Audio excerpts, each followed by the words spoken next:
So I get people asking me questions all the time about what kind of plant they can choose to put in their landscape that is deer resistant, because we get so many deer around here, and a lot of people on the East Coast and over here on the West Coast just get tons of deer walking through their yards. Those deer can totally tear up your landscape, and I know because I've been through it myself. But I'm going to give you that one plant, and a lot of you already know because you've been following me for a while, but rhododendrons.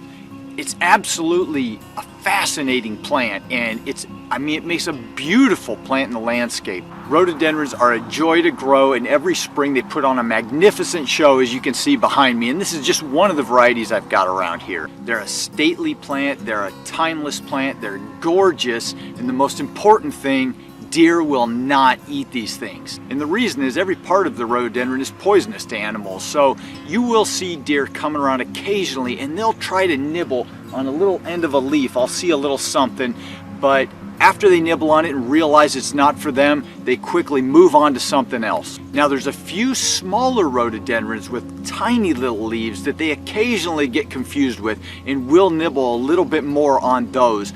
But I've got one over here, it's called Snow Lady, and every year, well not every year, but a lot of years, they'll take a couple little nibbles on leaves and realize after a short period of time this is not something they want to eat, and then they move on. Now there's something really important here to let you guys know about that people get confused about quite a bit, and that is the difference between a rhododendron and an azalea. Evergreen azaleas, a deer will totally demolish, and I don't know if they're poisonous or not. I don't think they are. They go through my landscape and tear them up, but deer will eat evergreen azaleas right down to the ground. They'll even munch on deciduous azaleas, but the evergreen ones, they just love them like candy.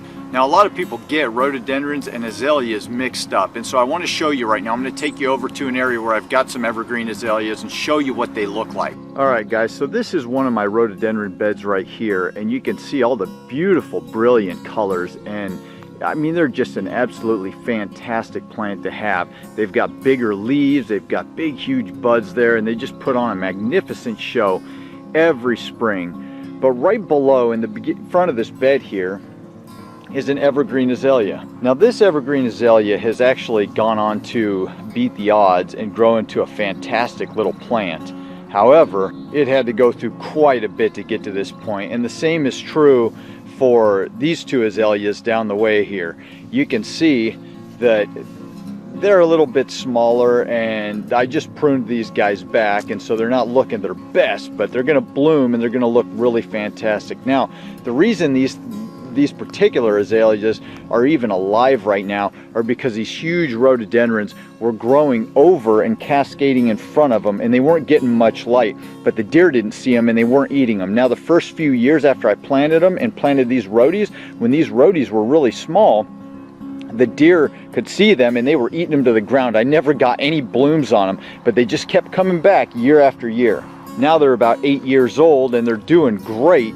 And we also have a dog on the property, so it keeps the deer at bay. But these are evergreen azaleas, and I don't want you to get them confused for rhododendrons. So if you guys live in an area where you've got a ton of deer pressure and they are eating up your landscape plants, think about trying rhododendrons. And if you're interested in learning how to propagate these beautiful landscape plants, visit my website. I'll put a link in the description down below. There's a members area, and I've got over 6 hours of video that teach you exactly how to do that. Like this video if you like it, subscribe if you want to follow along this spring. Thank you guys for watching. Have an awesome week, and I'll see you in the next video.